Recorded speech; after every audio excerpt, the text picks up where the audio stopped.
이번 시간에는 온프레미스 환경에서 IT 시스템이 어떻게 구성되어 있는지, IT 시스템에 대한 아키텍처에 대해서 살펴보도록 하겠습니다.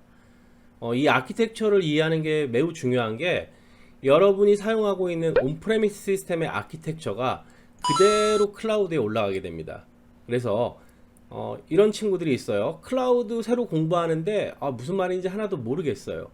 사실 클라우드의 개념은 우리가 사용하고 있는 클라우드를 사용하지 않고 시스템 서비스를 하고 있는 온프레미스의 아키텍처를 이해해야 클라우드에서 이 온프레미스 환경이 이렇게 구성되었구나 라고 이해하는 게 더 빠르실 겁니다. 자, 먼저 온프레미스 환경의 서버 구성도, 시스템 구성도를 살펴보면요. 자, 요게 지금 여러분의 단말 PC입니다. PC를 이용해서 이 회사에서 사용하는 웹 서버에 접속하기 위해서는 인터넷을 통해서 이 회사의 라우터를 거치게 되고요. 그리고 외부 방화벽, 그리고 웹 서버에 도달하게 되죠. 그리고 내부에 방화벽이 한 대 더 있고요. 그리고 여기 스위치라는 장비가 있습니다.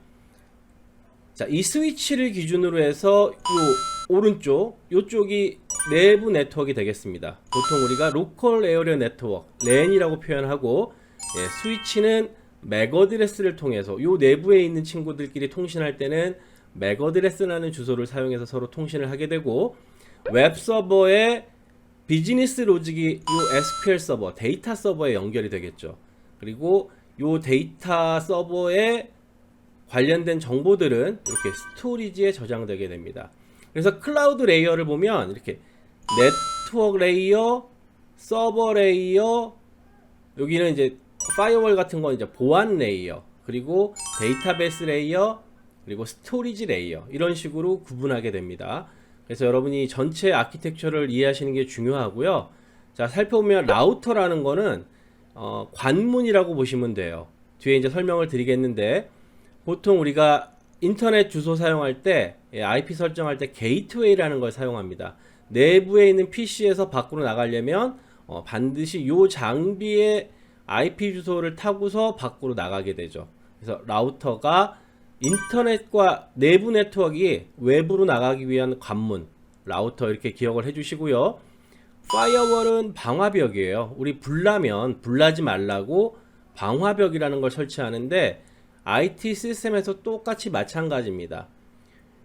유해한 IP나 유해한 포트 같은 데이터가 들어오는 걸 막기 위해서 웹서버 바깥쪽, 라우터와 웹서버 사이에 외부 방화벽이라는 거를 세우게 되고요. 또 내부 네트워크로 들어가는 거를 한번 검증하기 위해서 내부 방화벽이라는 걸 세우게 됩니다. 자, 방화벽이 앞단에 하나, 뒷단에 하나. 그리고 이 웹서버가 위치한 서버들을, 존을 우리가 DMZ 존이라고 합니다. 우리 저기 38선에 있는 DMZ랑 같은 개념이에요. 앞에서 설명드렸는데, 요 IIS 서버, 마이크로소프트가 사용하는 웹 서버에는 데이터가 있을까요? 없을까요? 없다고 말씀드렸죠. 그래서 여기는 해커가 들어와서 여기를 해킹해도 가져갈 게 별로 없어요. 왜? 내가 필요한 데이터는 요 방화벽 안단에 요 스토리지, 데이터베이스와 스토리지에 다 저장되어 있습니다. 그러면 우리가 수강 신청할 때 보여지는 정보는 요 웹서버 프론트엔드 단에서 비즈니스 로직을 타고 이 SQL 서버에 조회를 해서 데이터만, 나한테 필요한 데이터만 가져와서 클라이언트한테 보여지게 됩니다. 자, 그래서 방화벽에서 안으로 들어오는 이런 패킷들을 인바운드라고 그러고, 내부에서 외부로 나가는 거를 우리가 아웃바운드라고 합니다. 자, 요것도 시험에 자주 나오는 용어이기 때문에 인바운드, 아웃바운드 잘 기억하시고요. 자, 스위치라는 거는 요 디바이스들을 서로 포트로 서로 연결해주는 허브인데, 허브보다는 좀 기능이 많은 그런 장비라고 이해하시면 되겠습니다. 자, 내부 네트워크에 위치한 요 스위치는 보통 L2 스위치라고 하고요. 라우터는 레이어 3에 해당되죠. 제가 지금 말씀드리는 레이어, 이거는 네트워크 용어에서 OSI 7 레이어라는 개념이 있습니다. 자, 요게 궁금하시면 OSI 7 레이어를 여러분께서 따로 공부를 하시면 네트워크 간에 서로 어떻게 통신하는지 아실 수가 있을 거고요. 그리고 요 스위치를 통해서 들어오면 이제 여기는 내부 네트워크예요. 그래서 SQL 서버 데이터베이스 서버가 있고 이 데이터베이스와 관련된 데이터를 저장하는 스토리지가 따로 있게 됩니다. 사실 요 사이에 요 스토리지를 접속하는 방식이 NAS냐 SAN이냐, 뭐 SAN일 경우에 여기 SAN 스위치를 따로 두기도 하는데 이제 이런 게 의미가 없죠. 왜? 클라우드로 다 올라갈 거기 때문에.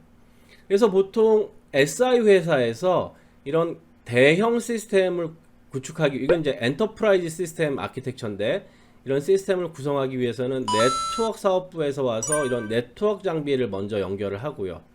여기에 뭐 랜선 설치하고 이런 네트워크 장비들 들여오고 하는 것부터 모두가 해당이 되고요.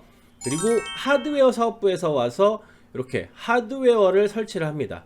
자, 하드웨어 사업부에서 하는 거는 요 하드웨어 갖고 와서 여기다가 이제 OS만 설치하고 가는 거죠. 윈도우즈 같은 경우에는 윈도우즈 서버라는 걸 설치하게 되고요. 뭐 유닉스 서버나 리눅스 서버, 뭐 이런 다른 서버들은 뭐 아파치라든지 해당 OS들이 따로 있고요. 그리고 소프트웨어 사업부에 와서 소프트웨어 사업부는 하드웨어 사업부가 OS까지 설치하고 가면 요 데이터베이스, 마이크로소프트 같은 경우에는 SQL 서버를 여기에 설치를 하게 되고 또 필요한 어플리케이션들을 여기에 설치를 하게 됩니다.